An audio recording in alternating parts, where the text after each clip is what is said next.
Okay, now I have to push. Got it. Good. So I have no real detailed idea about all your backgrounds and your professionalism and your expertise.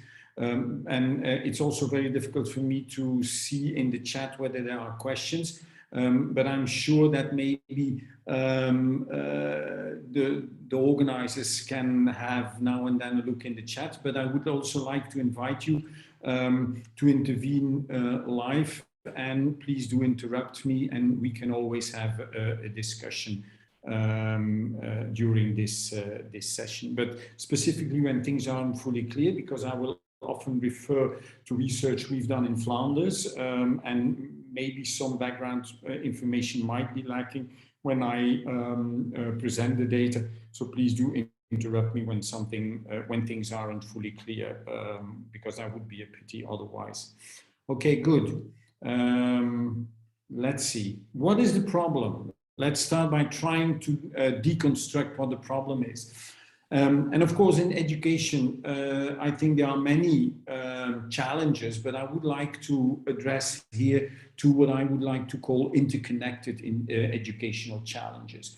On one hand, what we do see is an increasing linguistic diversity and the installment of inclusive policies and classroom practices. This is due to process of globalization. It is not new. I mean, diversity and linguistic diversity has always been part of classrooms and of schools.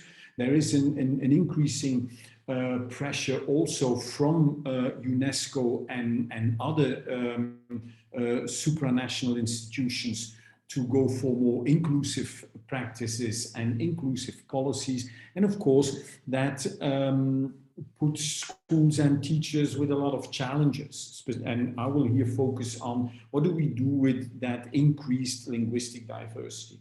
At the same time, we also observe, and this is to a large extent thanks to PISA data from the OECD, but also through national data, we get is the tenacious problem of social inequality in our education systems, in schools and in classrooms. As I said, it is not new. It is due to process of mobility, due to process of globalization, and that we see an increase of social, cultural, and linguistic diversity.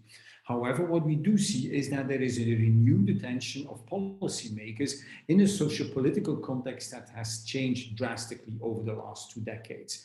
Again, here I mainly refer to migration dynamics and the policy discourses over the last 2 decades in more the Western European countries, that can be defined as immigration countries, countries like Belgium, countries like Germany, France, where we definitely see a return of assimilation discourses and policies of conditionality, which means that when migrants want to enter into the European, into Europe, there are a lot of conditionalities, conditions for people prior to entry and when they enter the country. This is not only the case in Western Europe, it is a rather global phenomenon throughout Europe and even beyond. As a result, over the last 20 years, we definitely see a kind of a revival of monolingual ideologies and monolingual ideological thinking. The idea, the old 19th century Herderian idea, when we build and construct the nation states in Europe, that the use of a common language is indispensable for social cohesion, has since the turn of the era has really revived in many European countries. And this goes hand in hand with concept of citizenship, belonging, and also the virtualization of citizenship, and the idea that citizenship is something from immigrants, a kind of an eternal achievement. Yeah. So as I said, Yes, as I said, virtualization of citizenship. What we observe in most European countries when we do an analysis of the policies which have been installed over the last 20 years in many European countries is that we talk about active citizenship. Migrants have to show their a kind of activeness in being a citizen, but that is often unidirectional. It is the migrant who has to show that he wants to become a citizen. I, as a Belgian, somebody from Belgian origin, is dispensed from showing that I'm a good citizen. So citizenship has become much more a kind of virtual or a moral citizenship, and that moral citizenship can be defined through language, through norms, through values. Migrants are put under pressure to share the norms and the values, the often undefined norms and values of the nation state. So integration is the migrant of whom we want that he becomes a citizen, that he becomes like us. So moral citizenship is also a condition for formal citizenship, which is, of course, very, very ardent. What we also see is that even when people obtain formal citizenship, for instance, second or third generation migrant children by birth, there is that constantly questioning of, are you a real citizen? Are you a full citizen? Do you really belong? And it is questions by that moral citizenship, by the virtue of being an immigrant. And this is expressed in whether you are a true citizenship with often good intentions. Phrases like, oh, for a Moroccan, your Dutch isn't bad at all. We say these things with good intentions, but actually we still label the other as you're not yet a full citizenship. Your Dutch isn't bad at all. Your Slovene isn't bad at all. But still, you're not a full citizenship. And as I said, I'm dispensed, and their citizenship is for an eternal, is defected.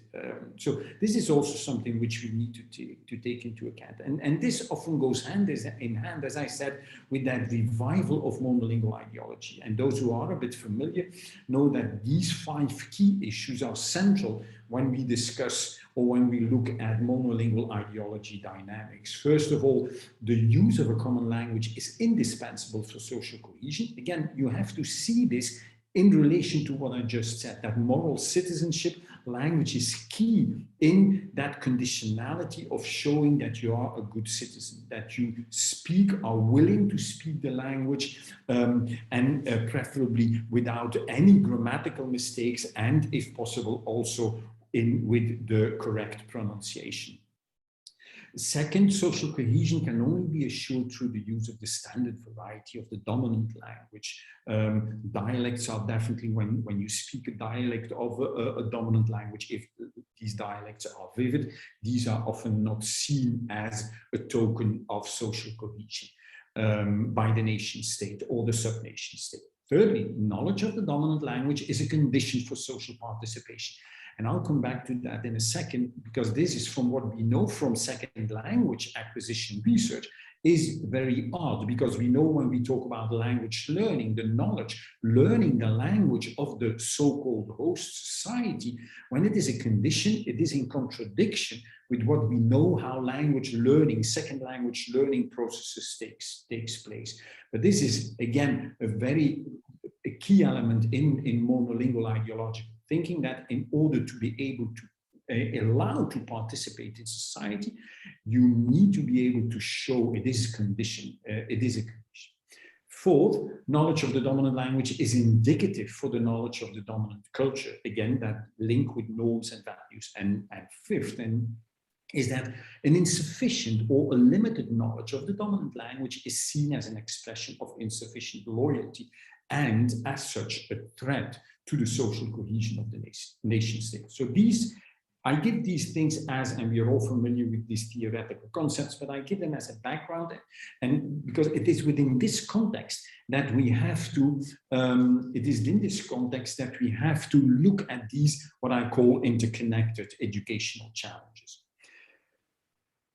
based on taking this in the back of our mind, that virtualization of citizenship and that revival of monolingual ideologies, what we do see is that increased linguistic diversity is experienced by teachers as one of the main problems. I don't know whether, I'm not familiar with the Slovene context, but definitely in Belgium and also in some other countries like France and the Netherlands, what we experience on the basis of research is that teachers say, okay, look, socioeconomic background, cultural diversity, we can deal with that, but linguistic diversity, we have low self-efficacy.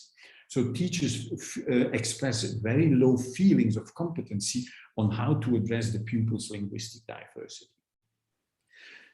At the same time, what we see in these attempts, both at policy level, at macro level, at national or regional or school level, or even in the classroom, in order to address that tenacious problem of social inequality in education, the current responses are often reduced to language, the language of instruction or the language of schooling. And the idea is that as long as a migrant child and the social context in which he functions, families, etc., uses the language, their mother tongue, which is often seen as a bad language, is seen as an obstacle to learning the language of instruction, and as such also an obstacle to school success. This is a deeply rooted assumption amongst policymakers, amongst politicians, amongst principals and teachers. The idea that the fact that you still use that language at home is a clear obstacle, and then which has as a consequence that it is immediately, it is a kind of blaming the victim situation where it is the migrant who still uses the language, the home language, who is responsible for not being successful at school. Also, a current response is that a territorial monolingual policy is strictly maintained in formal public spaces. This is what we see across Europe. And also the acquisition of the languages of instruction is being put forward as, for the last 2 decades, as the main, and in some countries, specifically in Flanders, for instance, as the sole lever to address social inequality. And this is interesting, and I would like to discuss that a bit further. So what we see is, when I look at language of instruction on the one hand, and the multilingual realities of these children and their families, is a kind of binary relationship. On the one hand, language of instruction is seen as the non-negotiable, the legitimate norm, and the other is seen as the deviant norm. Multilingual education, multilingualism, multilingual realities is seen as deviant and so counterproductive for learning. As a consequence, what we do see is that many countries, many schools opt for what I would like to call an L2 submersion model. A model where children have to be submersed, have to be thrown into a language bath of the dominant language, but in a very exclusive way, without taking into account, by banning, by pushing out of the classroom and the school the linguistic diversity that these children bring with them. So on the one hand, language of instruction is put forward as the solution, the panacea for social equality. And on the other hand, language is standing in the way as a kind of the villain.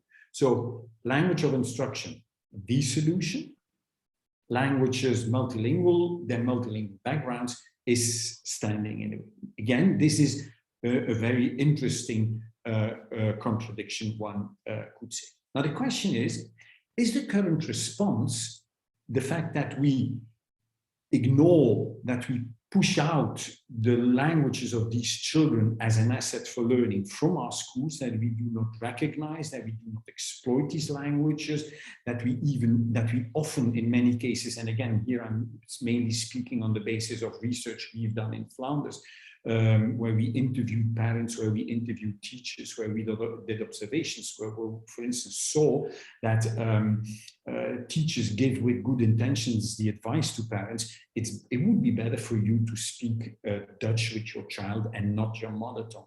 I mean, that's what we see as a kind of response to social inequality mechanisms, both within the school and also outside the school, and so with a sole focus on language of instruction. The question is that effective? Is that adequate? Now, let's go and have a look at some data, and here I will share with you some, I will refer to meta studies and some specific work we've done in France. So as I said, in many schools, and again, in the discussion you will have to correct me whether that's the case in the Slovenian context, but in our case, in Belgium, and also what I see in France and the Netherlands, is that that schools opt for, and policymakers and politicians, for that exclusive L2 submersion model. I use the term submersion as an alternative for immersion, because submersion is not that much used. Immersion programs is like the Canadian bilingual immersion programs. Submersion is really being submerged in one specific language. What we see is that for the last 10, 15 years, to address inequality, as I said, there is that strong focus and that implementation and put into practice of that model. This conditionality is very prominent in the policy discourses and also in the educational practices. As I said, almost exclusive focus on the dominant language, the role of the dominant language, the acquisition of the dominant language. And this is often materialized and operationalized through remedial teaching programs, to pull-out classes, summer schools. Again, I don't know what the policies are in your country, but in Belgium, there is an increased investment by our minister, our current Minister of Education, to opt for pull-out classes, to take the migrant children who are so-called lagging behind with regard to their proficiency Dutch. They are pulled out of the classroom. They take part in separate remedial teaching programs. We've set up summer schools, etc. And as I already stressed a couple of times, they, at the same time, in this conditionality and submersion model, there is no acknowledging, and in many cases, a suppression of the use of the pupils' other language repertoires at school and in the classroom. Now, what I claim here is that I think that there is hardly any empirical evidence, or as Aristotle says, there is hardly any episteme. It is mainly based on doxa, on commonsensical thinking, on deeply rooted, often ideologically driven beliefs. And here with doxa, I refer to the French sociologist Bourdieu's work. So deeply rooted beliefs and misconceptions about language and their role for learning. That is very much fueled by monolingual normative framing. And what we see is that as a result, we see an emergence of what I call a set of commonsensical assumptions. And I just mentioned here 4 of these assumptions amongst many others, and I will address these briefly. First of all, migrant children only or mainly speak their home language at home and outside kindergarten. Again, I'm curious to what extent you think, or you have data, whether that's also the case in your country, but that's definitely the case in Flanders and in Belgium, and I also hear it from colleagues in the Netherlands. Second, deeply rooted assumption is that the language spoken at home is the main explaining variable for children's cognitive development and school success. So the idea that when you speak your mother tongue at home, that fully explains mechanisms of inequality, with ignoring the role of socioeconomic background, the role of other variables, and I'll come back to that in a second.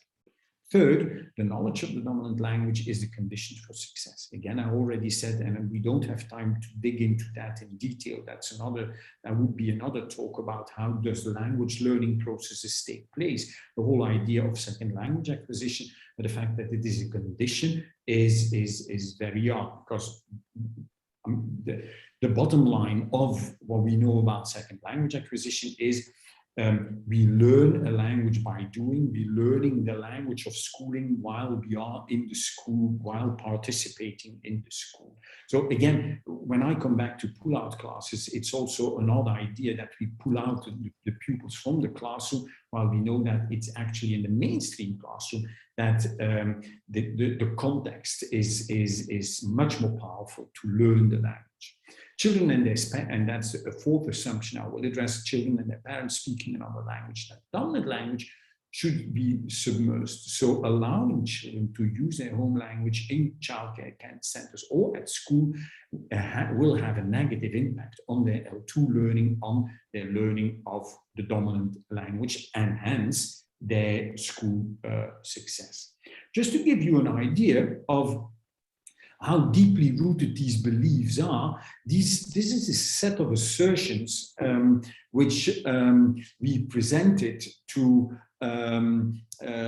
about 800 secondary education teachers in Flanders, and they had to score on these assertions on a 5-point scale, whether they agreed or did not agree. We don't have time to go through these assertions and the scores in detail, but I'll just mention a few. The first assertion: non-Dutch speaking pupils should not be allowed to speak their home language at school.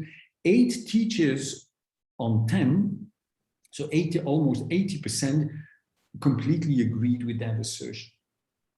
Also, the final one is interesting. It is in the interest of the pupils that they are punished for speaking their home language at school. 3 teachers on 10 agree with this assertion.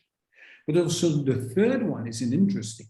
The school library, where the classroom library, the media library at school should also include books in the different home languages of the pupils. Now, again, I'm not familiar with your policy, but when I go into school libraries in our secondary schools, what we often see is that the majority of the books are in Dutch, but there are books in French, in English, sometimes in German, in some cases even in Spanish and Italian, but definitely not, as you can see from the 30% of the teachers who agree with the idea, definitely not in the languages of the immigrant pupils, being Turkish, Arabic, Bulgarian, Romanian, just to mention a few. So these are interesting data, and I will come back to these data in a second. So just to come back to what I said, the fact that language is seen as the sole or the main variable that explains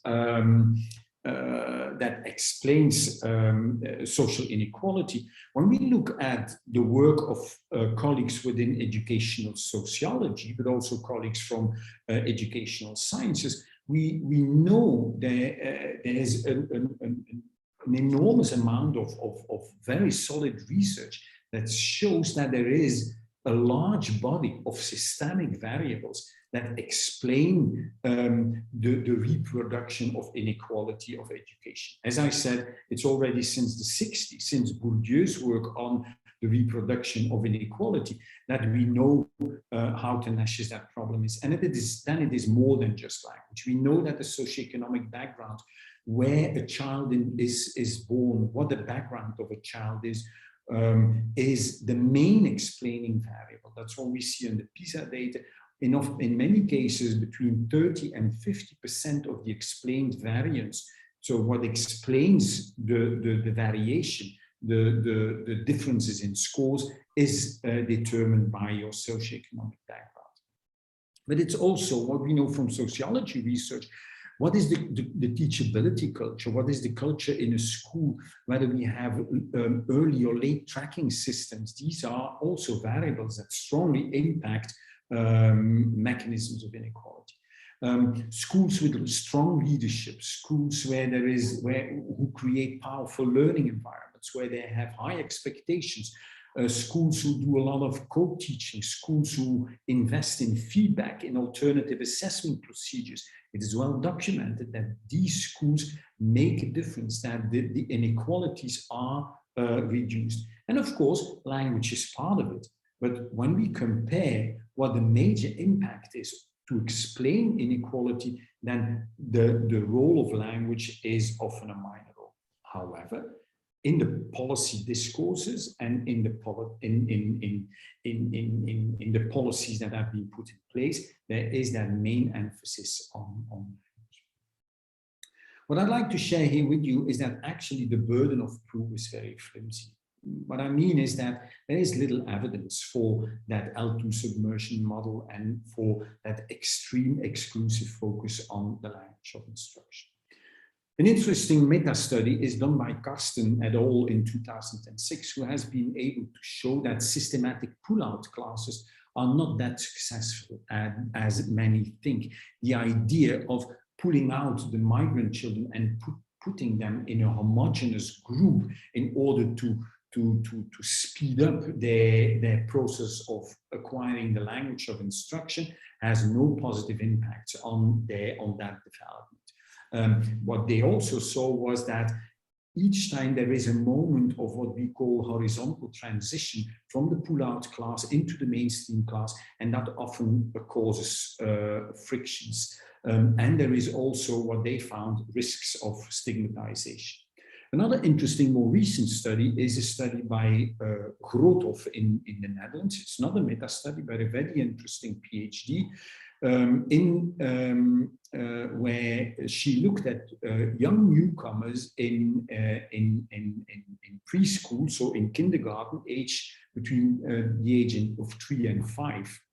And she did an experiment where she compared, on the one hand, migrant children put in separate programs in submersion, in separate language programs, Dutch, and on the other hand, migrant students who participated in the mainstream classroom. What was interesting was that she didn't find any differences in vocabulary development in these separate exclusive submersion programs compared to the more inclusive mainstream classroom programs. What she also found was that the teacher-pupil relationships and the pupils' mutual enthusiasm, the affection, and the respect for each other was much stronger in the inclusive mainstream condition.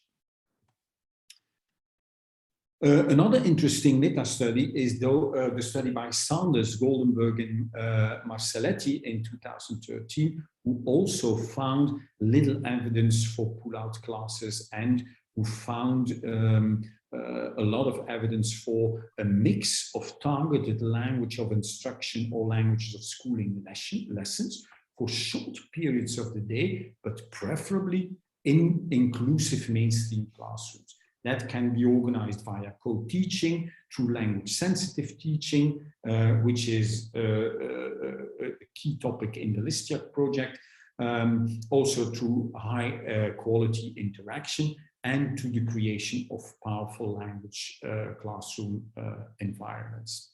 So, although, as I said, that there is that deeply rooted idea when migrant children do not fully master the language of schooling, it's better to take them out of the mainstream classroom, and because that will speed up their language learning of the dominant language. There is no empirical evidence.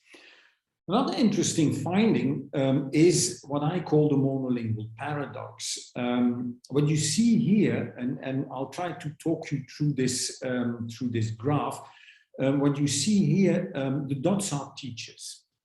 That's the advantage or the disadvantage of statistical work and quantitative research. One can reduce teachers to dots. Now, what you see on the horizontal axis. So, do you see my arrow? You see moving? Yeah, we see it. Okay, perfect. Yes, thank you very much. Okay, thank you. So, what the horizontal axis are the scores of these teachers, of which I just showed you that slide with these assertions. So a 1 score on the horizontal axis were teachers who had rather positive beliefs with regard to multilingualism. So a 1 score, it's a bit contradictory or counterintuitive, but a 1 score are teachers who have positive attitudes towards multilingualism. 5 scores are teachers who are much more in favor of a monolingual approach. What we see when we only look at the horizontal axis is that that cloud of dots, these teachers tend towards a rather monolingual attitudes, monolingual beliefs. On the vertical axis, the scores of these same teachers on a trust scale. This is an international validated standardized scale where we measured to what extent the teachers trust their pupils that they will be successful. In the sense that, yes, I believe in my pupils. A 1 score on the vertical axis are teachers who have low trust in their pupils. 5 scores are teachers who have high trust in their pupils. When we do a statistical analysis, a regression analysis, and this is the red line which shows that analysis, then we see a negative relationship between what my beliefs are with regard to monolingualism and the trust in my pupils. So there is a higher probability that the more monolingual I think about how education should be organized, the higher the probability that I will have lower trust in my students. Now, what we know from educational sciences research is that when you have low trust in your pupils, that this in turn might impact on the dynamics in a classroom, that it can lead to less productive and less powerful interactions with these students. And that in the end, low trust might lead to lower school outcomes of pupils. So it's interesting that on the one hand, these teachers are deeply rooted, convinced of the fact, yeah, having that monolingual stance is better for the success of these children, that the opposite actually might be the outcome. Okay, multilingual education. So there is, for that monolingual approach, that exclusive monolingual approach, there is little evidence, but let's see whether there is some evidence for multilingual education. As I already said, one of the assumptions of teachers and is that once children leave the school gate, that they don't speak any other languages than their mother tongue. They don't speak the dominant language. What we did, we gave a language passport, which is a bit different. It's an approach we developed a bit based on language portraits, but it deviates a bit because it allows us also to quantify the data. So for those who are interested in that language passports document or instrument we've developed for research, this is a reference. So the children get in. One question: how old were the students that you used this instrument on? Yeah, this was end of primary. So grade 5. It were grade 5 students, so they were more or less 11 years old. Okay. So we invited the pupils to, in the middle of the document, to write their name, which I, of course, in this case, made anonymous. And then they write the different languages. I apologize for the fact that this is a Dutch, an example in Dutch, but here they write that they speak Turkish, they speak Dutch, Nederlands, they speak French, and they speak Arabic, or they use Arabic. Now, what you can't read, unless you are proficient in Dutch.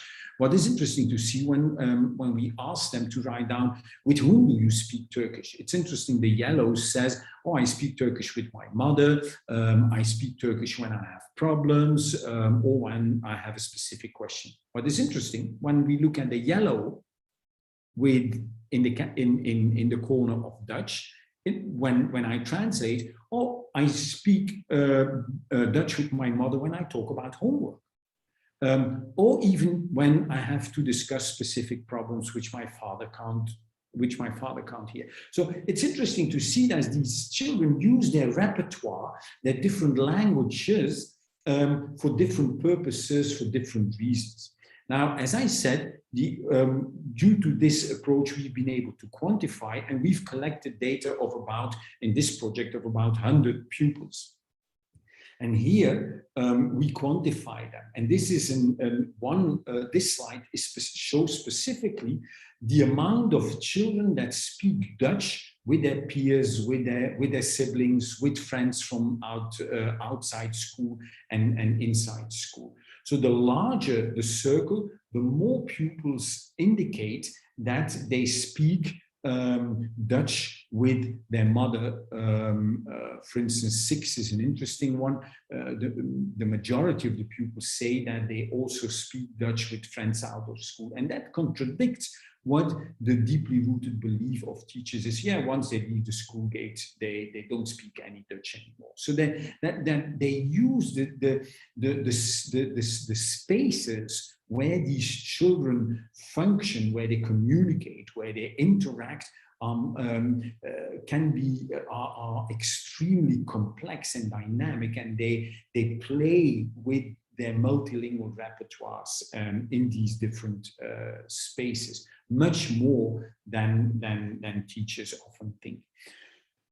We did also a study where we looked at the effect on the L2 proficiency. It was an experiment, a longitudinal study, which we did in Flanders, where we had a control group of pupils who, for 2 years long, only got tuition or teaching in the mainstream classroom through the medium of Dutch.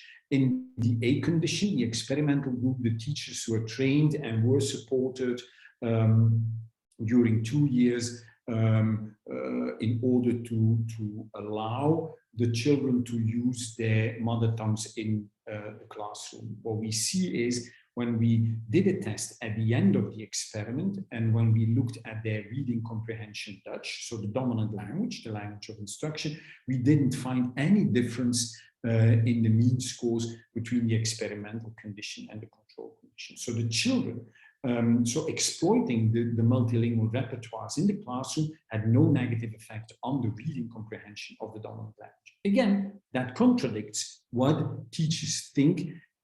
Teachers are deeply rooted believe that when we allow the languages of the children, that will have a negative impact on their learning of the school language. Another interesting example is the language used on the playground. There as well, teachers often think that when we allow the children to use their mother tongues on the playground, that will have a negative impact on their school outcomes. Now, I don't have time to go into the details, but the bottom line of these graphs is that we didn't find any difference, any significant difference in reading comprehension nor in world sciences when we tested the children, and when we compare that with children who always spoke Dutch on the playground, immigrant children who always spoke Dutch on the playground, compared to children who always spoke another language, and we had some variations in between. So again, there was no confirmation for that assumption that when the children use their other languages, their mother tongues on the playground, that will have a negative effect on reading comprehension or on world sciences. No evidence for that either. What we also found, and this strongly supports the interdependency theory of my Canadian colleague Jim Cummins, is that on the horizontal, here the dots are children, and we gave them a general test on Turkish, and that's the horizontal axis, with low scores on this side and high scores on the Turkish test on this side. And we gave these same children a test, a general test for Dutch. That was with younger children. This was first, second, third grade of primary education and third year of kindergarten. Again, when we, on the basis of a regression analysis, we see a strong correlation between your proficiency in one language and your proficiency in another language. And again, that contradicts the idea that as long as these children keep speaking and learning their mother tongue, that will have a negative effect on the acquisition of the dominant language.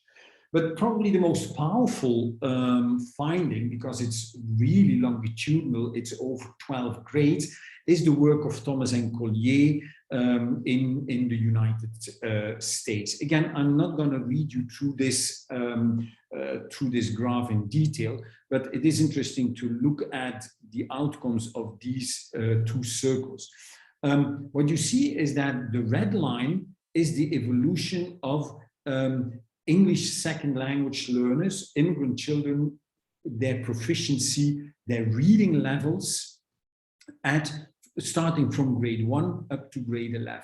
And then the upper line is, again, the reading levels of migrant children in the US from grade 1 up to grade 11 who participated over these 12 grades, who participated in bilingual programs, in dual medium immersion programs. And what you see is that the children in the dual medium immersion programs at the end of the last grade significantly outperform those migrant children who were in English-only programs. And this is an example for reading, but we know how important reading proficiency is.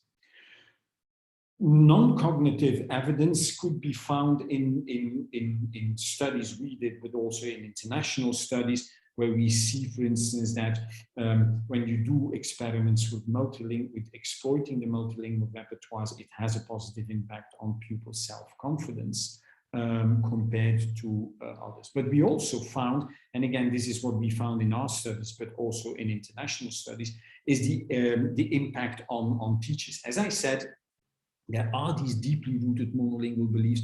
Teachers often, it's not always influenced by ideology, it's often influenced by, it's often with good intentions. But what we saw was that when you work intensively with teachers, when you work on their low self-efficacy, their feelings of low self-efficacy, that it positively impacts the teachers' attitudes. They are much more willing, their self-efficacy increases. And I think that's also very important to take into account as an evidence. So when I just wrap up, what is the empirical evidence? I just briefly refer, I'm not going to read it, I briefly refer to some meta-studies, 2015 meta-study by Rolstad, 2008, but also the study by Relsic and others in 2015. There is interesting work, as I already said, by Cummins, by Thomas and Collier, which clearly shows that an intensive and a longitudinal two-way immersion model is the most promising for school success of multilingual pupils in general, and for the acquisition of the language of instruction in particular. So multilingual school policy provides the greatest guarantee to contribute for more equity in education. So one could say, end of the story, let's go for two-way immersion models. However, current realities, due to, as I said in the beginning of my talk, through increased diversity, or as some people like Vertevec speak about super diversity, one has to ask the question, are traditional bilingual models still feasible?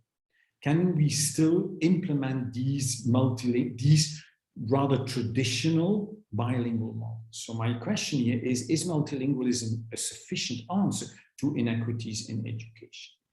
And I think that we must be aware of the fact that indeed multilingualism has positive impacts on the metalinguistic awareness of pupils, on their executive functioning, on their cognitive flexibility, on their information processing. but we have to be, we must be aware of the limits of traditional bilingual education programs. There are spatial and temporal separation arrangements. In traditional bilingual programs, what I often observed in the past in Flanders is, and these are not the two-way immersion programs that Thomas and Collier refer to, but traditional bilingual programs are often organized so that the different languages are put in separate classrooms, and so both in space and time we see that the languages are separate. At the same time, what we also see that while, let's say, and again here I'm mainly speaking in the context of immigration for Western European countries, when I specifically speak for Flanders, after the Second World War, the main migration flows were Italian, were Spanish, Turkish, and Moroccan. For instance, in the city where I work, in Ghent, there was a large group of Turkish immigrants, which had as a result in the 80s and 90s of the previous century, was that the schools were, let's say, bilingual in the sense, in their composition, in the sense that there were Flemish, so-called Flemish children with a Dutch-speaking background, and mainly Turkish children. What we see now is that in many of these schools, a multitude of languages are being spoken. So up to 20, 30, specifically in secondary schools, up to 20, 30 languages are being spoken, which makes it very difficult to organize traditional bilingual education programs. What we also see is that when some schools implement multilingualism in school as in an attempt to address inequalities, that multilingualism is in the periphery of education. We sing a song on multilingualism, we sing a song in the different languages. We have some poems in the different languages. In the corridors, we see some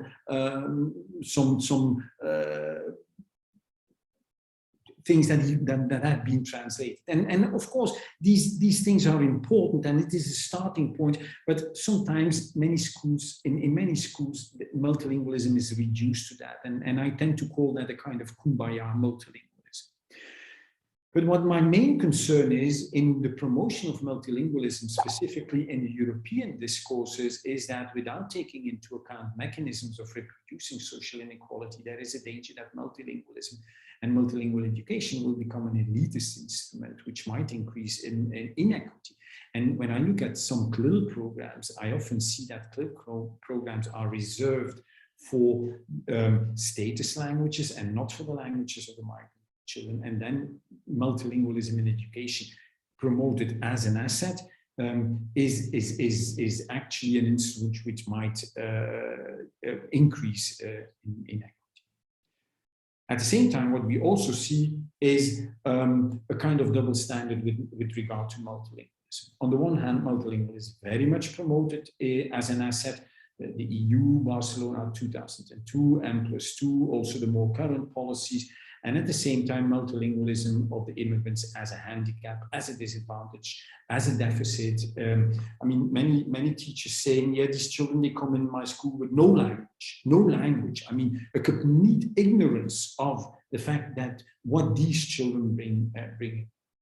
At school, what we see is that often there is only the standard variety of languages allowed to be used. What we also see is that there is that belief that foreign language learning, the language, again, what the policy in Flanders is that from age 10 onwards, children have their first foreign language, which is French. From first grade of secondary, 12-year-old, they have second foreign language, which is English. And that is promoted for many, many reasons, but also for cognitive reasons. And at the same time, the home languages of the migrant children are seen as an obstacle for cognitive development. So that double standard of multilingualism. So what I do think is that while we see that spatial, temporal, sociological, sociolinguistic barriers when it comes to traditional approaches, maybe we have to reflect on new recipes. So our thinking of multilingualism in education it needs an upgrade. On the one hand, we need to unhide it. And one could say, okay, this is a starting point, but that definitely is not enough. But for many schools, it is also already a major step. Unhide the fact many teachers do not know which languages are being spoken in their classroom or their schools. A second, value the different languages. But again, I think we have to encourage our schools, our policymakers, our politicians to go a step further, which is how can we exploit the languages. However, before I go into that idea of exploiting the languages, we have to be aware of the fact that teachers have their concerns. Teachers in the classrooms have concerns about the concerns I referred to in the beginning of my talk. And what we did in the past, and here I also think as a researcher, and what we did, we have to be very humble and be very self-reflexive and be critical on our work. I think for a long time we didn't take these concerns of the teachers seriously. We need to start from these teachers, these uncertainties, these feelings of low self-efficacy. They are convinced of the fact that the children's mother tongues are poor, are restricted, specifically with third and second and third generation migrants. Yeah, but I've heard from people in Turkey, in Ankara, that the language of the third generation migrants, the Turkish third generation migrants in the city of Ghent is poor, it's broken, it's kaput. That's what they often say. Second, allowing the use of the children's mother tongue will increase segregation. It's also a deeply rooted concern, and we have to take that seriously. The third concern is when children speak their mother tongue, I will lose control. What's going to happen in my classroom? They will gossip. It has a negative impact on my learning, and on the learning of the school language. Again, we need to take these concerns serious. If I translate the motivation to learn the school language will drop. Again, that feeling of uncertainty, that low feeling of being competent to do something positive with these languages.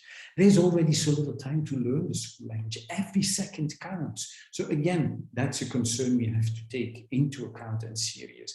And finally, just one other quote of the many we got is, I have more than 10 different languages in my classroom. I can't speak all these languages. So teachers think that they need to understand or speak the language. And as I said, we need to start from these concerns. We have to move beyond the binaries. And I have some reasons why we have to move beyond the binaries. On the one hand, there is that social context, as I already referred to, hyperdiverse spaces, but also the practicalities. Is it still feasible to organize traditional bilingual education in urban heterogeneous classrooms, as we see them nowadays? But there's so theoretical insight. There's the new social linguistic conceptions of multilingual communities in today's complex worlds. We all translanguage. There's interesting work by Ophelia Garcia and many others who've shown the power of translanguaging as a practice. We can ignore it from a purist perspective, or we can see what we can do with these translanguaging realities. But also from social linguistic research that have unraveled the complex dynamics of the multilingual practices of youngsters nowadays.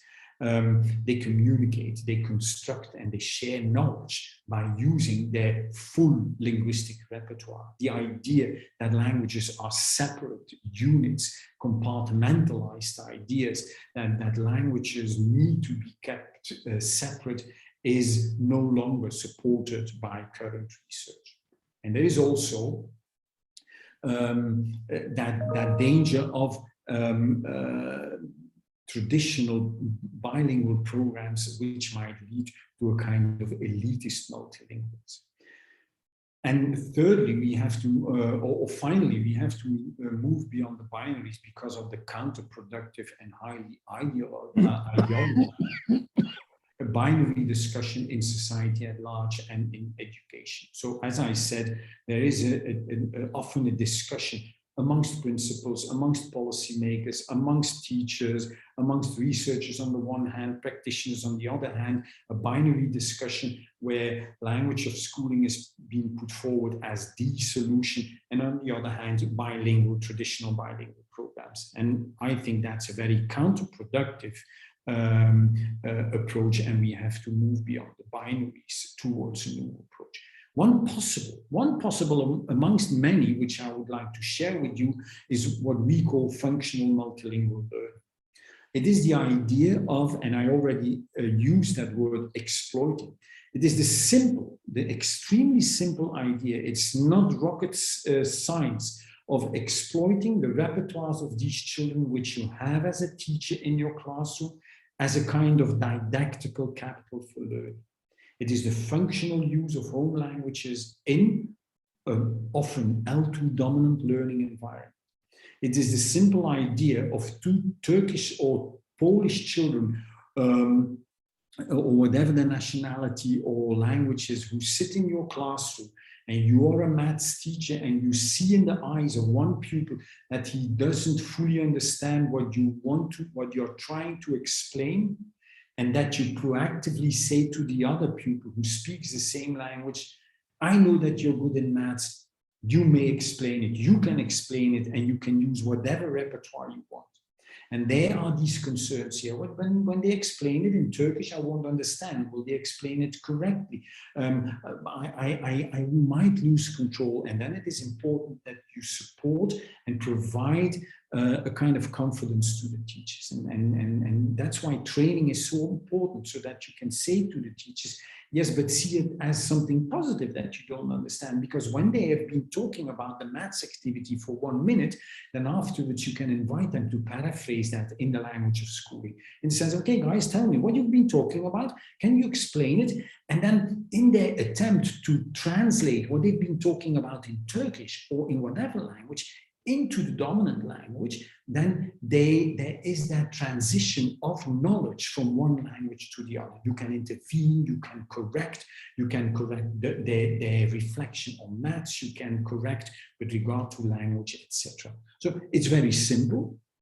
It's not rocket science. It is just seeing as a kind of didactical capital. So it is exploiting their multilingual repertoires to raise multilingual awareness, to create positive attitudes, to contribute to their identity and their status, to their well-being, their self-confidence, their self-esteem, esteem, etc. What is an important condition so that we can exploit the children's repertoires is that to create powerful learning environments. In a non-interactive learning environment, in a learning environment which is very much teacher-centered, unidirectional, which I call non-powerful learning environments, it's much more complex to use the repertoires of the children. We have to be open towards all kinds of active learning environments, interactive learning environments. So again, functional multilingual learning is just one example of what I call a multilingual social interaction model for learning as an alternative for traditional language learning models. This is a slide, and due to time constraints, I'm not going to discuss these in detail. Those who are interested, we've written about it. But there is some empirical evidence for FML, for functional multilingual learning, but there is also a lot of empirical evidence for translanguaging approaches and other approaches. Just some policy reflections. I'm nearly at the end of my talk. First of all, I think both for policymakers at macro level, but also at school level and at micro level, in my classroom, I have to strive for the creation and for pushing forward a multilingual policy. But what is also important, and this is a call towards politicians and policymakers, that we all opt for a political discourse that connects people and that encourages them to embrace multilingualism and to perceive and exploit it as a part of good citizenship. That good citizenship is not only being able to speak without any accent the dominant language. And this is an appeal to politicians and policymakers, but also to ourselves.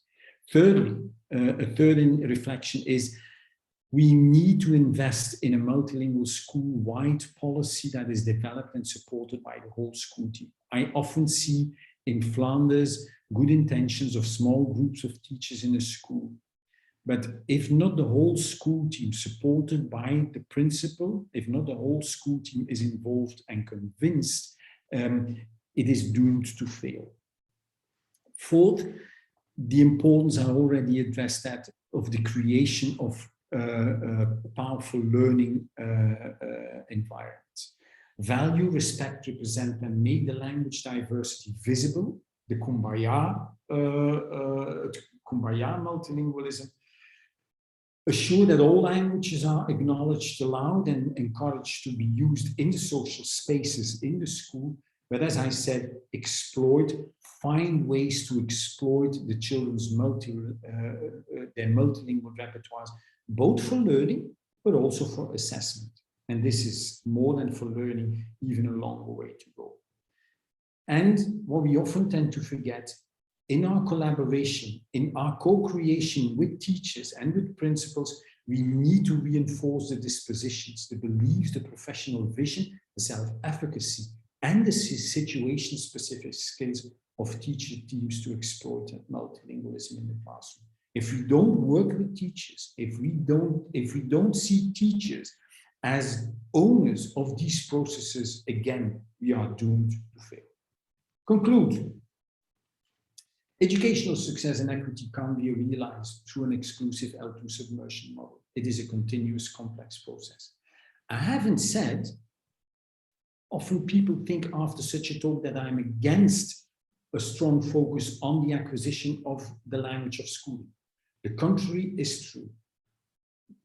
We deconstruct and reconstruct knowledge in education through the language of instruction, but we have to reflect on the pathway towards the learning of the language of schooling and the role and the interaction between the language of instruction and the home languages of children. So it is in process of social participation and on building social networks that languages are being acquired and not the other way around. It is only when we provide maximum opportunities for our pupils and their parents to participate in the school and in society at large that they will be able to learn the language of the host society. A multilingual policy and multilingual practices in education in which all linguistic repertoires of each person are being exploited as a strength, an asset for learning and for social participation. A multilingual policy is embedded in an inclusive school policy and it intersects with other systemic variables. So a school who only invests its policy on language, even when it is multilingualism, but ignores the other systemic variables that create mechanisms of inequality, will have lesser effects than those who have a more intersectional, inclusive school policy. So maybe we need to talk about an ecology of multilingualism for more equity in education. And finally, for more than 40 years, we have denied migration to be a permanent phenomenon. I think it was in Germany that only in the beginning of the 90s, they accept the idea that migration is no longer a temporary phenomenon. My plea here is, shall we deny for another 40 years the multilingual reality, the current multilingual reality?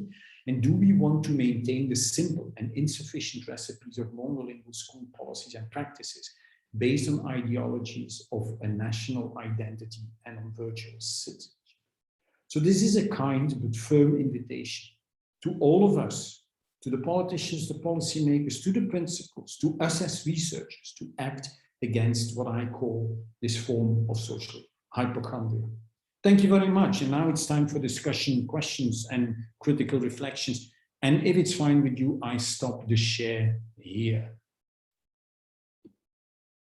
Thank you very much, Piet. Yeah, I think we should applaud. So please, try to react in any way you could. Yes, it was such a pleasure, and I think we have all learned so much from your talk. So now I really invite all of you here. I think Piet, if some people cannot speak English so well, can they also ask questions in German? I think you might understand German as well. I'll try to do my best, but please help me if I interpret. I can also translate. Is it okay if I answer in English? Yeah, of course it is. Of course it is. Yeah. Thank you. So, I mean, if people are, I don't know, feel a bit tense, you know. But people can ask also the question in their mother tongue, and yes, in Slovenian, and we can translate. Yes, that is absolutely not a problem. And you can also you know, write in the chat. So now what I can see is, thank you, fantastic talk, thank you so much. Okay, but so now it's the place and time for questions or just comments or contributions, you know, from our, let's say, space and place and context in Slovenia. So please invite it to set up questions. Okay, I can maybe start and then open as an icebreaker, you know, in the teaching context. So I have been wondering what do you, or have you ever thought about this question? I think I have a colleague here also from Ministry of Education. We have been thinking about this, you know, children who come, let's say in Slovenia, we have many students from ex-Yugoslavian, you know, republics, and also from other countries, of course, who, if they, let's say, master the language, so they're L1 really well, they can never actually prove it. You know, there are no, let's say, exams or any assessment instruments, you know, that would also give them this added value, or that they can show, you know, their knowledge also in their end of year certificates. Or, for example, you know, we have some foreign language, so children in Slovenia can start with a second foreign language when they are about 9 years old, and if they want to do it. But for example, they cannot, let's say, okay, I'm not going to do the second foreign language, but I would like, you know, to work more on my L1. And somehow, you know, show it in, I don't know, in the end of the year exam, if there's no teaching provided, you know, in that school. So we have been thinking that it just doesn't show in the official documents that they are able to speak another language, I mean, use another language, or even when I teach at the Faculty of Education, and when I ask in the, you know, in the first lesson, I mean, let's say lecture, are there any students, you know, whose home language is different to Slovene? And not many students, even though they do use, you know, their home language, I don't know, either is Croatian or Bosnian Serbian or any other, they wouldn't raise their hands as somehow, you know, they don't think that this is something to be proud of, or to actually unhide, you know, I liked your word, unhide. So what is the situation in Flanders? Have you ever thought about this? The situation is absolutely, it very much sounds familiar. And let me start with the last point you made. This is absolutely also something what we observe.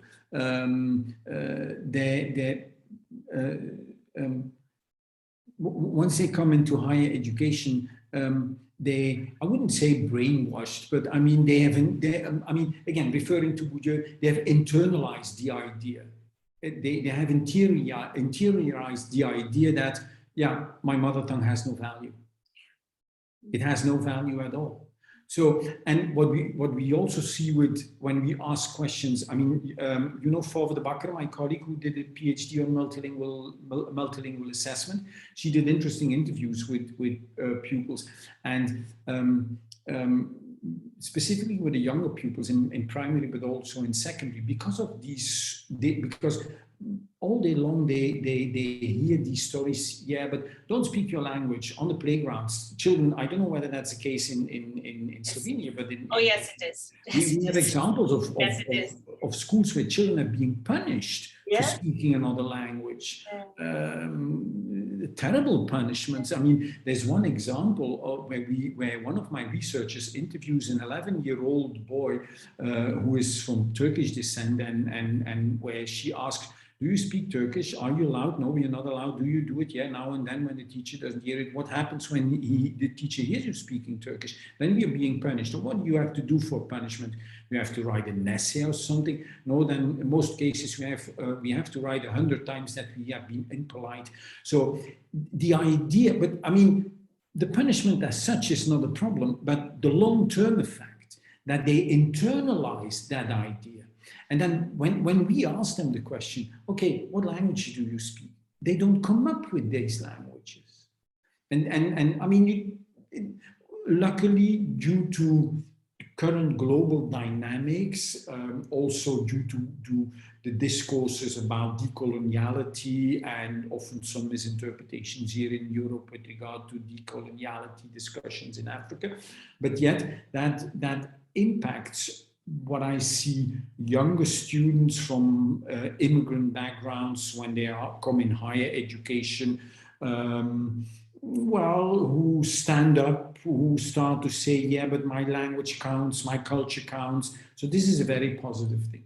But the other point you make is something the first point you made is indeed similar in Belgium. There is no formal recognition of the knowledge they have in their languages. And this is discussions we already had, for instance, with in higher education programs for nurses, for instance. I mean, due to globalization, and there is an increased number of first-generation migrants who are now in elderly homes, in hospitals, etc. I mean, there is a high need of nurses who speak all these different languages.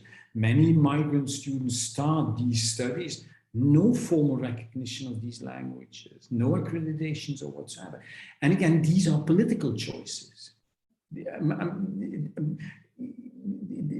A school can, to some extent, go into that direction and can do tests and can recognize it. But if it has no political, no formal recognition, then in the end, the impact is limited. So these are really political choices. Yes, you're right. Absolutely agree. I have been just thinking that maybe at the European level, there might be, I don't know, a kind of a project or initiative, you know, how to deal with this and how to, I don't know, provide something now using ICT and you know, online assessment or something, you know, that students can use and can prove. So yeah, but with all my love and with all my respect for Europe and the European Commission, I mean, no, but I really mean it. And when I talk with people within the different DGs and DG4, like I mean, you know, Christina Cunningham, they are she is very much, and her team is very much in favor for that. But when you listen to the political discourses in the European political arena, there is a lot of political discourse in favor of multilingualism, but it is restricted to the official languages of the European Union. There is a major concern amongst politicians to advocate, and my apologies for being a bit too political here, but there is a concern even amongst European politicians to advocate for this kind of policy. Absolutely. Thank you. Now we've got another colleague of mine, Bronka, from the Ministry of Education, who would like to set up a question. So please.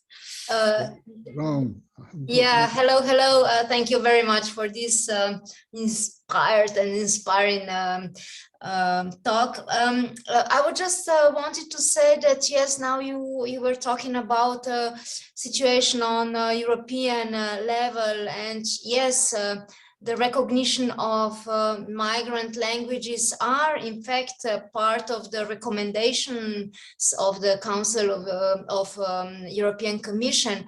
But it is true that somehow perhaps it is in the background that there was no political will in the past, but nowadays it's difficult to approach the problem of assessing L1 languages because we have no tools, we have no examples of good practices and so on. So I would just like to point out that the ECML has now in the new language policy program a project with the title Resources for Assessing the Home Languages Competencies of Migrant Pupils. So it somehow it was clear that we are lacking tools and approaches how to do it. So I think that perhaps there is kind of a will now,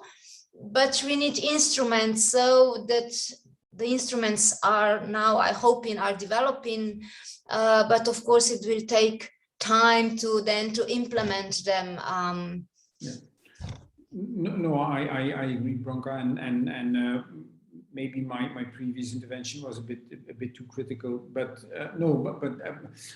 it's mainly because I'm getting too old now that I'm becoming impatient and that I think that the processes are going too slow. But you're absolutely right. I mean, ECML is and also the Language Policy Division of the Council of Europe. I mean, and DG4 at the level of the European Commission are doing fantastic work.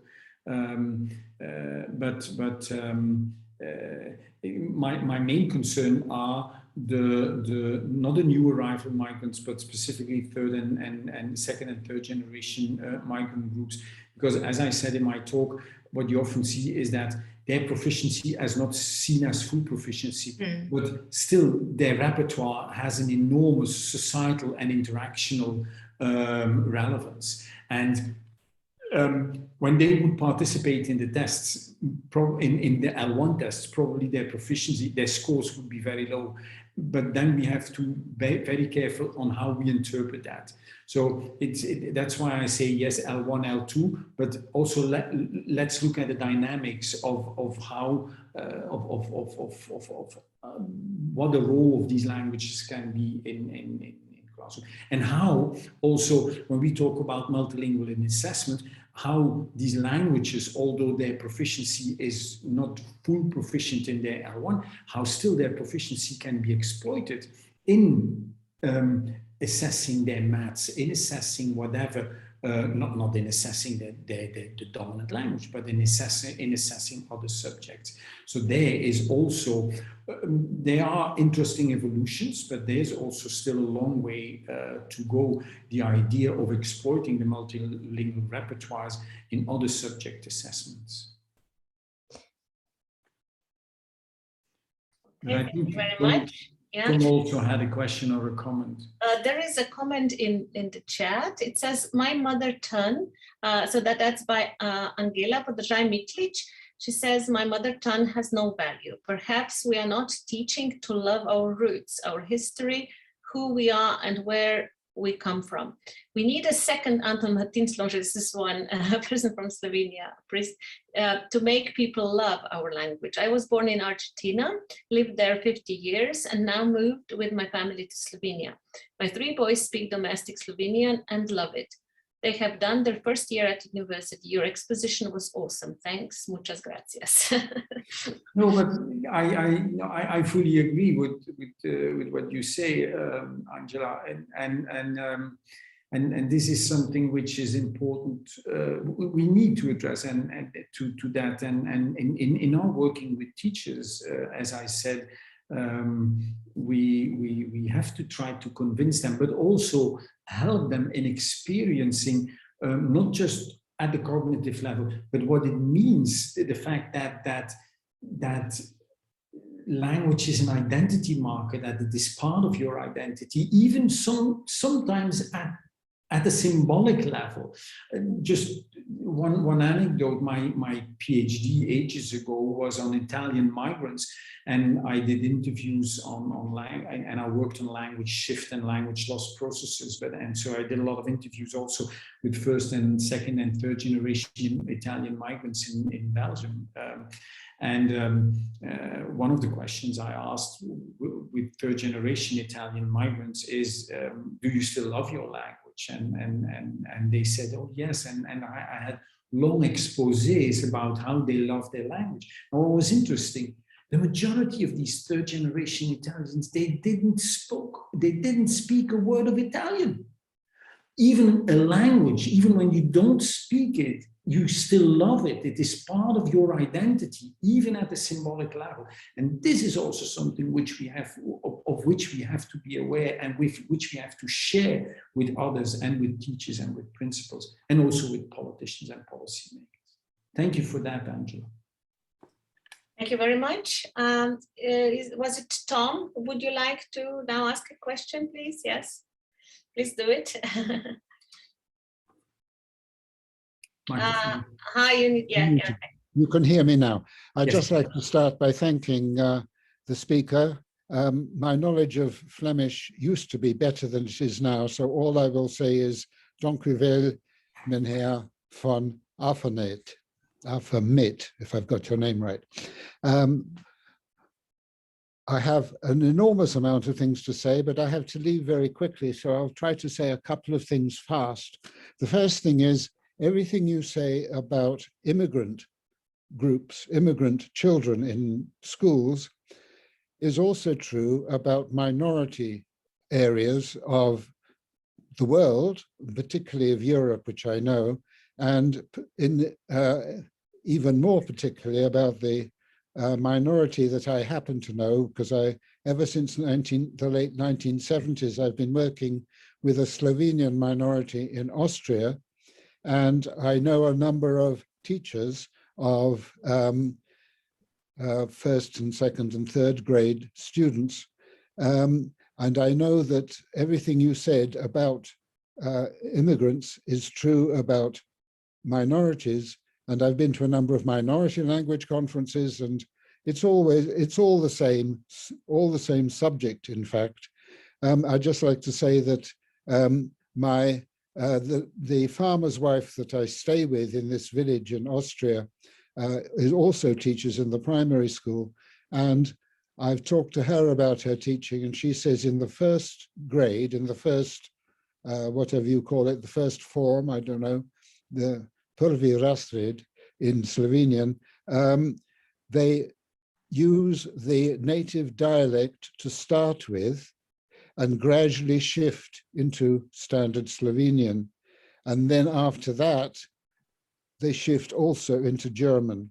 So they have to use not only their native language, but their native dialect if they wish to progress. That's the first thing I would just mention. I've got a lot to say about people in the village. I call it my village because I've been there so much. The second thing is a Canadian experience. Ever since the end of the 19th century, so for over 100 years up till about 1940, the late 1940s, children of Aboriginal, Native Indian, whatever you want to call them, we call them the First Nations now, the Indian so-called children, they were forcibly taken from their homes and put into residential schools where they were forbidden to use their native language. And the majority of them who survived, a lot of them didn't survive, and we are now digging up their graves all over Canada. But those who survived had lost their identity, they had lost their culture, they had lost just about everything, and they were left with just a feeling of isolation, a feeling of bitterness. And we are now paying the price of this terrible abuse of children that our government instilled in the 1880s. And if only they had known what is known nowadays, maybe they wouldn't have done it. I'd just like to mention a slogan, since we're talking about you mentioned public relations. I think you did, maybe not in so many words.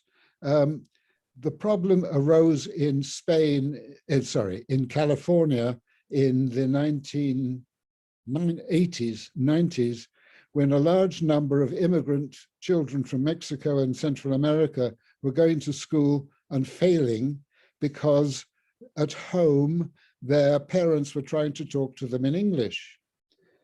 And in order to counterbalance that, the Californian authorities started a program on television and on radio, and the slogan was "Blessed with a bilingual brain." A beautiful slogan, which I think can be used all over the world in this context. So, dank u wel, meneer van Avermaet. I'm not going to say any more in Flemish, and I shall have to leave very soon, but I really enjoyed the talk. Thank you. Thank you. Hvala vam vsem, in kmalu se bom odslovil. Hvala tudi vam za prijazne besede.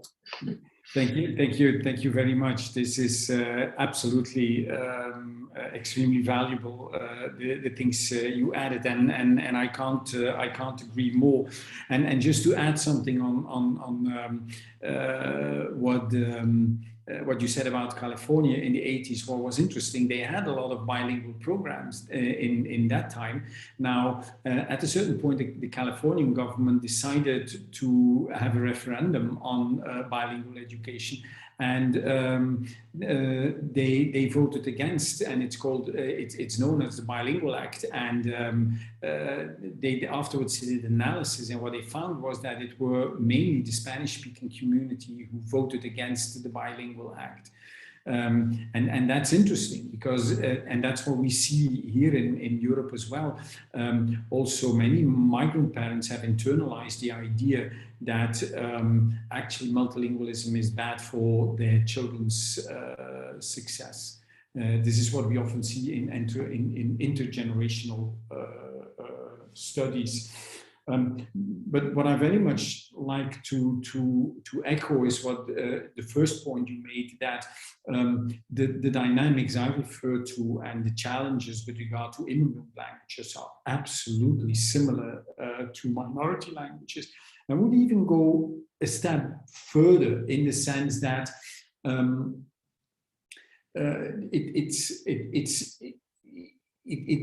it's also very similar when we look at, and building on Bernstein's idea of elaborated and restricted codes, that children who grow up in low SES families, where often another code is being spoken than the code which is being spoken in the so-called higher SES families, also their repertoire, which Bernstein called a restricted code, has no value, is not recognized, is not exploited, is seen as a handicap. So when we talk about the dynamics of languages and multilingualism and multilingual repertoires, we shouldn't restrict it to the context of immigrants, but also to the language repertoires that are being used and have no legitimacy.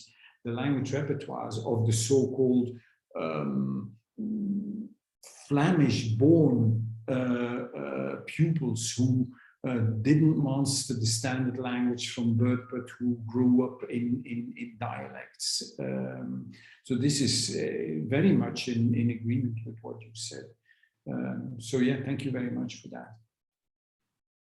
And I just want to say I have to leave now, so to the speaker, tot ziens, and to the rest of you, na svidenje.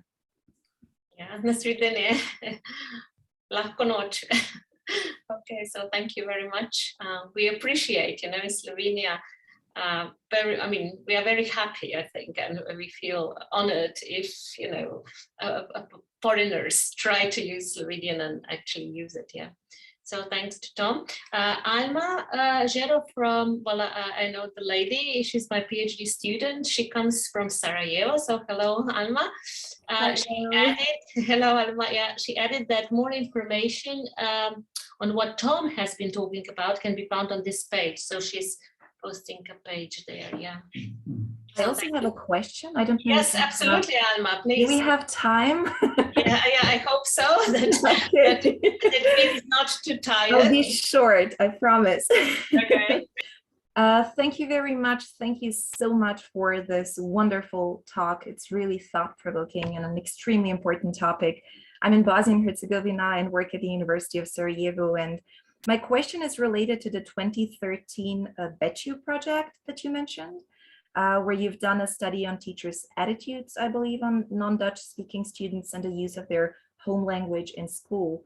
I think that you mentioned that 800 teachers participated in the survey. Maybe I got that wrong.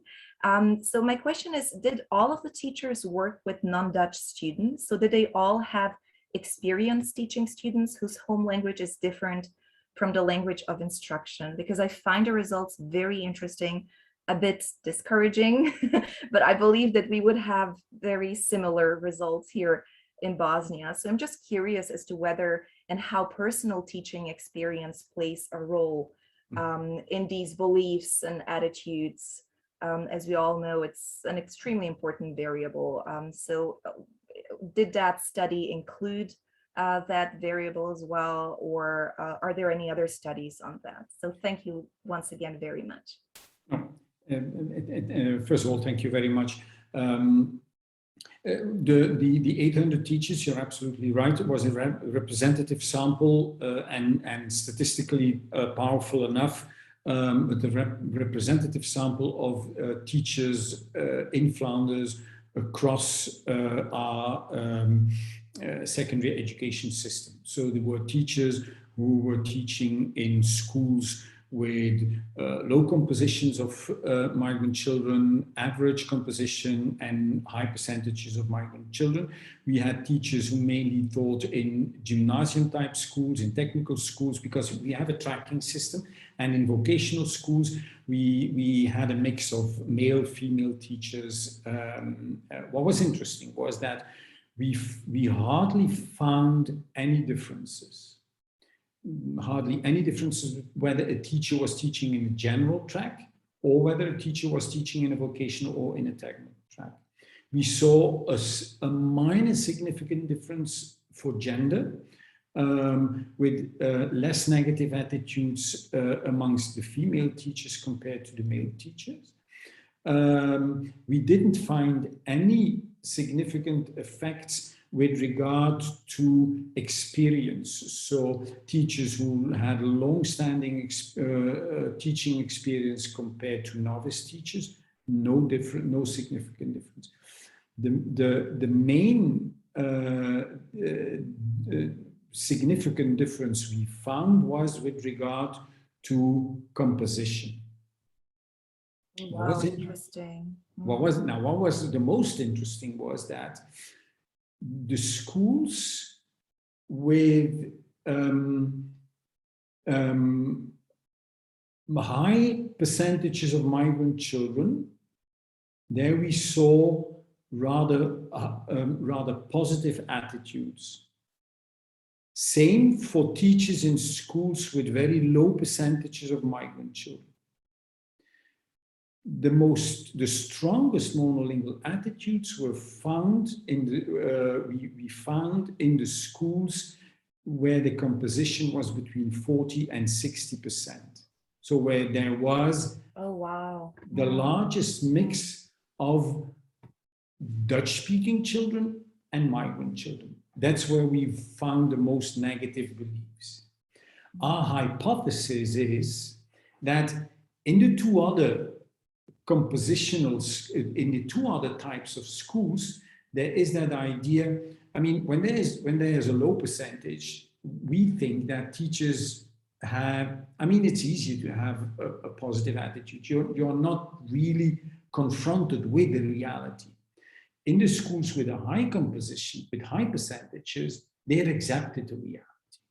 They have accepted these are our pupils. This is what we have to work with. In the schools with a percentage of between 40 and 60%, we think that there the beliefs of the teachers are rather negative, because they think if we invest only in Dutch and we do not allow, we might keep our composition, we might end up in having good results with our students. So the fact that they are in the middle in terms of composition might explain. But again, it's just an hypothesis. But what we found, what is interesting is that we found reproduction studies, and the percentages were, the situation was similar in primary schools in Flanders, but the percentages were not that high. So there was a higher, there was a more positive attitude in primary schools than in secondary schools. And the numbers were even more positive in pre-primary. Okay, thank you so much. No, you're welcome. Thank you. I just have one more question. What about, I mean, are there any schools, let's say in Flanders, that there are nearly no migrants? Do you have such schools, or they're non-existent now? Well, I mean, it's interesting. At least till let's say till the end of the previous century, it was clearly the situation that mainly in the largest cities we saw concentration of migrant groups, and in certain specific areas. For instance, in the areas where we had the coal mines, there we had high percentages. And there were definitely regions in Belgium and in Flanders, in the north of Belgium in particular, that had no traditional labor migration, and who were completely white, so to say. Due to the recent dynamics of globalization and increased mobility, also after the fall of the Iron Curtain, and the fact that a large number of Eastern European countries entered into the EU, we saw much more intra-European mobility. We also start to see in those schools who had hardly any immigrants, limited numbers of migrants coming into the schools. Now, what is fascinating is, and this is, on the one hand, we have to be extremely positive, and we made enormous progress over 40 years, but at the same time, again, probably due to my age, it is sometimes disappointing to see that these schools, 50 years after these schools in the largest cities who've gone through long processes, they ask the same questions, the same challenges, the same barriers, the same fears. One Bulgarian child coming into the school, one Somalian child coming into the school, and we get calls. We have migrants, we don't know what to do. What do we have to do? It'll cause problems. Our Flemish parents will leave the school. I mean, these were the questions that 40, 50 years ago teachers asked when there were Moroccan migrants and Turkish migrants. So the number of schools where there are no migrant children is reducing, but still some high status schools who have high attraction of specifically middle-class students still can afford, because we have freedom of choice. Parents can choose. It's a very liberal market. So there are still some schools in Antwerp, also in Brussels, also in Ghent, who still can afford not to accept migrant children. But they also do not try to avoid to accept Flemish children who come from low socioeconomic backgrounds. These are the so-called elite schools, not elite like in the UK, but they have high percentages of mainly white middle-class families. Okay, I wanted to ask this question because there are some, I mean, we had some comments, you know, of teachers that, I mean, why should I bother with multilingualism if, you know, my class or my classes or there are really no, you know, no multilingual children here, you know, so no migrant children. why should I bother multilingualism? And then, I don't know, this made me think that I think they are missing out, you know. So I was wondering, absolutely. You know, They're absolutely missing out. And I mean, as you know, in our research center, we not only work on language with regard to social inequality, we also do a lot of research on diversity as a broader concept. And we have same experiences, schools and teachers asking, yeah, but we don't have any migrant children. Why would we teach about multicultural? Why would we change our curriculum and make it much more multilingual or more multicultural? So for me, that even goes beyond multilingualism. The position I always take is schools, with regard to this topic, schools have two major aims. I call it learning in diversity. When your school is diverse, be it linguistically diverse or culturally diverse or socioeconomically diverse, one has to develop a policy so that you can exploit these diversities as an asset for learning in diversities. And this strongly impacts your didactics. And that's why I'm often critical on peripheral policies. You have to go into the core of what teaching and learning and school making is about. It is about your assessment, about your teaching practices. It is about your didactics. But also schools who do not have children who have limited diversity in whatever way, they have a societal responsibility, and that's the second aim, teaching about diversity. So for me, it's teaching in diversity and teaching for diversity.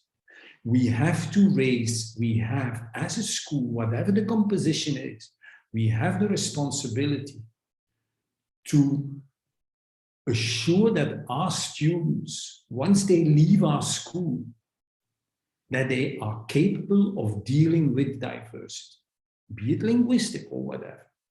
And that's why I'm convinced that also schools who do not have migrant children, or whatever the diversity is, they have that societal responsibility. That's the point I always make when I work with principals. No, I mean, I just, I share, you know, your opinion and your view on I think this is the view, right, on the education also. So I'm very happy that you mentioned that it is our responsibility, and I really absolutely completely agree with you.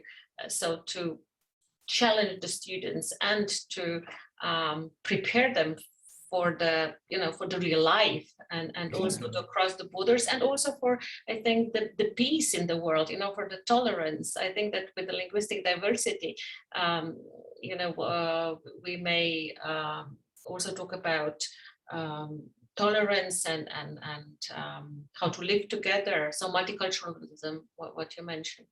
So it goes beyond just accepting different languages in school or in the and it's a responsibility of every school. I mean, what you often see is that some schools and some teachers think that the main goal of education is to reproduce the knowledge which is there in society. And this is absolutely true. I mean, but at the same time, schools also have an emancipatory task. And this is what schools sometimes neglect. Yeah. Thank you very much. Any more questions or comments? Because otherwise we will try to wrap up and really thank Piet for this wonderful food for thought. I sometimes also like, you know, the work of Mehmedovic, I think it's her name, from Great Britain, who talks about healthy linguistic diet. and I think that languages are healthy linguistic diet, so they are not junk food. So if you eat and use only one language, it reminds me of, you know, going to McDonald's and keeping eating burgers all the time. So thank you very much, for this interesting, invigorating, and fantastic talk. And thank you to all the participants for being with us. And I invite you, to our next topic next Tuesday, when we are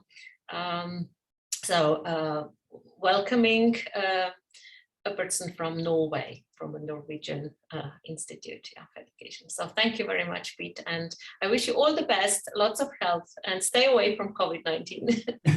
And the same. Thank you to all of you. Yeah, Bye-bye. Thank you. Bye. Bye. Bye. Bye-bye. Enjoy the evening. Thank you. Bye.